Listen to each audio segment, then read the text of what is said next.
ராம ஜெயம் ராமகாவியம் ராமாயணம் தெய்வ திருமுருக கிருபானந்த வாரியார் சுவாமிகள். அந்நியின் அணிகலன்கள். சுக்ரீவன் தனது முதலமைச்சராகிய அனுமனுடைய அமுத வசனங்களை கேட்டு அகம் மிக மகிழ்ந்தான்.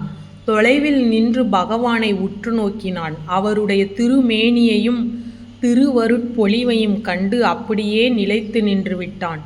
கண்கள் இமை கொட்டாமல் கண்டு களித்தான். பிரம்மதேவன் படைத்த உலகங்களிலே உள்ள அத்தனை ஆன்மாக்களும் செய்யும் புண்ணியமும் முழுவதும் திரண்டு 2 வடிவங்களாக வந்திருக்கின்றன போலும் என்று எண்ணி இரும்பூதடைந்தான். பெருமானை அணுகி அவரை அஞ்சலி செய்தான். ராமச்சந்திரமூர்த்தி அவனை தழுவி அகமகிழ்ந்தார். ராமனும் சுக்ரீவனும் இருந்த காட்சி முன் செய்த தவமும் முயற்சியும் ஒருங்கு இணைந்தது போல் இருந்தது. ராமர் சூரிய குலத்து மன்னர்.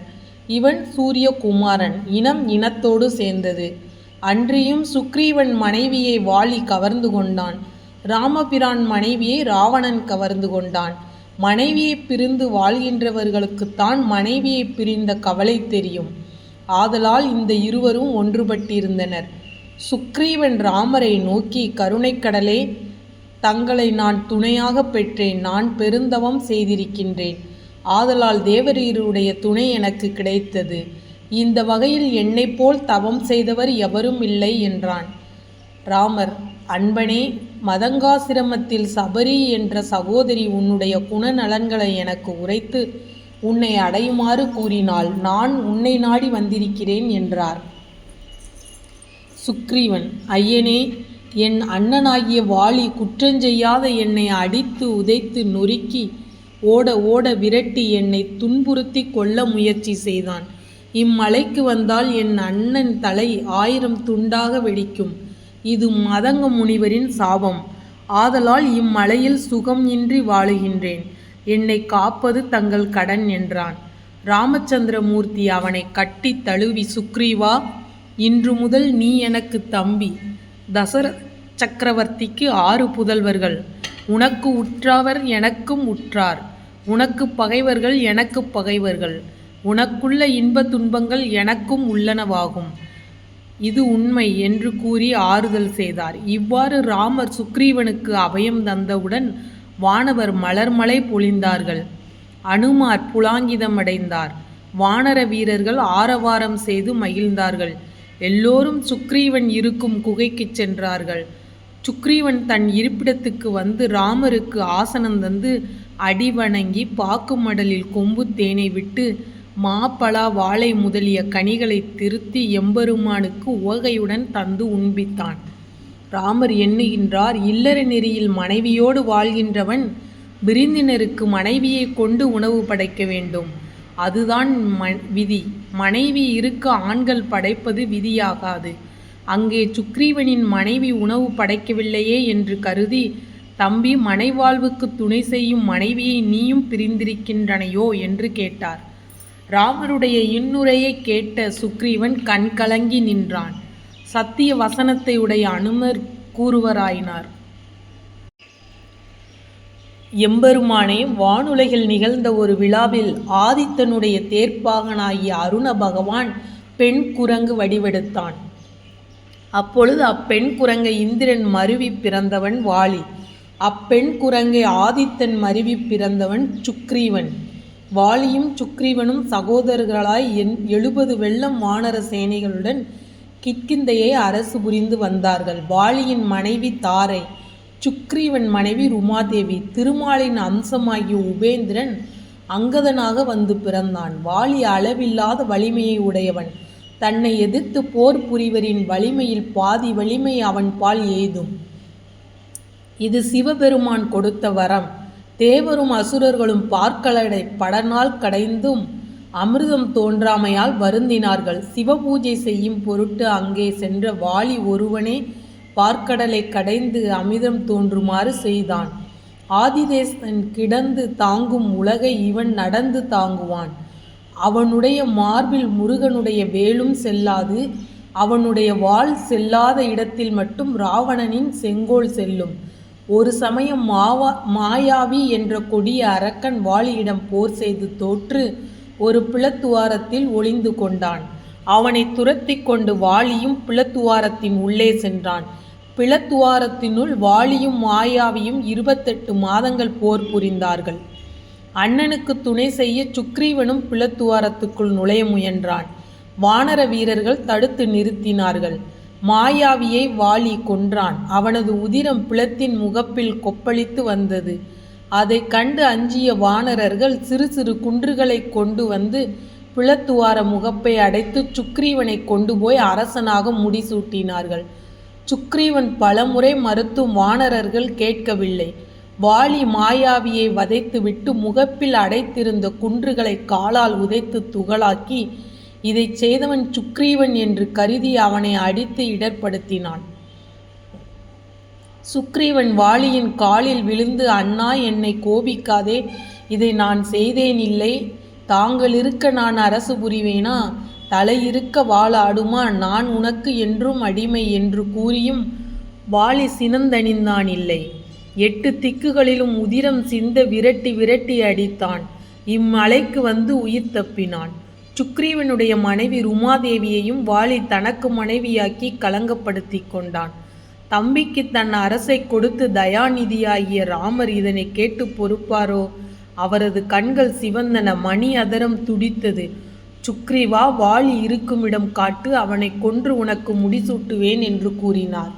வாலியை ராமபிரானால் கொல்ல முடியுமா என்று சுக்ரீவன் ஐயுற்றான். அனுமார் சுக்ரீவனை தனியாக அழைத்து கொண்டு போய், மன்னவனே, அளவில்லாத வலிமையுடைய வாலியை ராமர் கொல்லக் கடவரோ என்று நீ சந்தேகப்படுகின்றனை.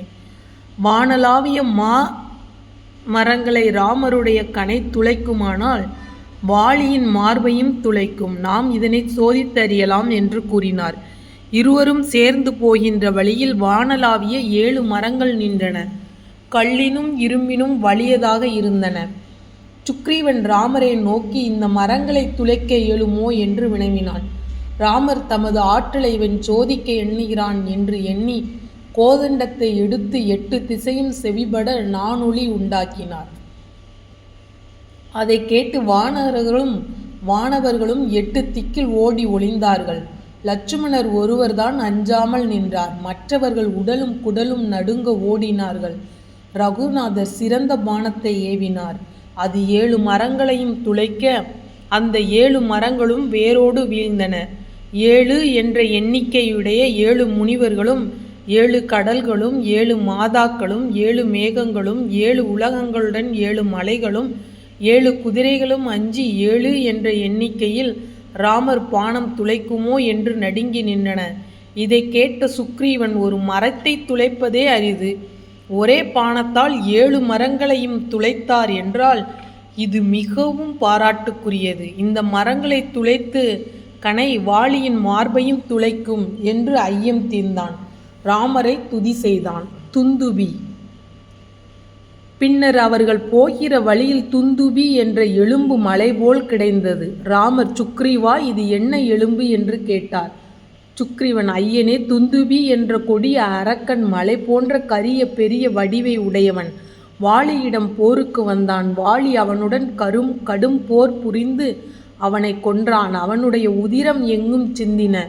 அவனுடைய எலும்பே இது என்றான். ராமர் லட்சுமணரை பார்த்து, தம்பி, நீ இதனை அகற்று என்றார். லட்சுமணர் கால் பெருவிரல் உந்தினார். அந்த துந்துபியின் எலும்பு பிரம்மலோகம் வரை சென்று மீண்டும் மண்ணுலையில் வீழ்ந்தது. சுக்ரீவன் லட்சுமணருடைய பேராற்றலைக் கண்டு, இவர் ராமபிரானுக்கு இளையான், ஆற்றில் இளையான் என்று மதித்து துதித்து மகிழ்ந்தான். அணிகலன் காணுதல். ராமபிரான் தம்முடைய அன்பர்களுடன் ஒரு சோலையில் அமைதியாக அமர்ந்தார். அப்பொழுது சுக்ரீவன் ரகுநாயகனை வணங்கி, ஐயனே, நாங்கள் இந்த மலையின் உச்சியில் ஒரு சமயம் இருக்கும் பொழுது ராவணன் ஒரு பெண்மணியை கவர்ந்து செல்வதைக் கண்டோம். அந்த பெண்மணி நாங்கள் தூதுவர்களாக தங்களை சந்திப்போம் என்று கருதியோ யாதோ தன் அணிகலன்களை கலற்றி கண்ணீர் துளிகளோடு எங்களை நோக்கி விட்டெறிந்தான். அந்த அணிகலன்களை நாங்கள் பாதுகாவலாக வைத்திருக்கின்றோம்.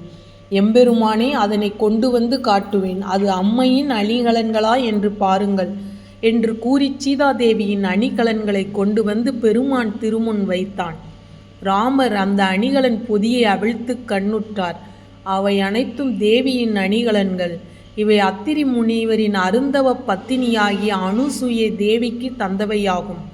ராமர் அவற்றைக் கண்டு கண்ணீர் வடித்தார், உள்ளம் துடித்தார். தம்பி லட்சுமணா, இந்த தலையில் அணியும் நவரத்ன பதுக்கம் உன் அண்ணியுடையது தானே? பார் அண்ணா, இது எனக்கு தெரியவில்லை. தம்பி, இந்த தோடு உன் அண்ணியுடையது தானே? தெரியவில்லை அண்ணா. தம்பி, இந்த ஒட்டியானம் உன் அண்ணியுடையதுதானா? தெரியவில்லை அண்ணா. தம்பி லட்சுமணா, இந்த காலாளி உன் அண்ணியுடையதுதானே? அண்ணா, இது என் அண்ணியுடையதுதான், சந்தேகமில்லை என்றார். தம்பி, இத்தனை அணிகலன்களுக்கும் அடையாளம் தெரியவில்லையே, இந்த ஒன்றுக்கு மட்டும் எப்படி அடையாளம் தெரிந்தது என்று கேட்டார். அண்ணா, இந்த 14 ஆண்டுகளிலும் தேவரீருக்கும் என் தாய் சீதா தேவிக்கும் பாத பூஜை செய்யும் பொழுது பாதந்தவிர வேறு திருமேனி அங்கங்களை பார்த்தேன் இல்லை. அதனால் ஏனைய அணிகலன்களும் அடையாளம் தெரியவில்லை. காலாளிக்கு மட்டும் அடையாளம் தெரிந்தது.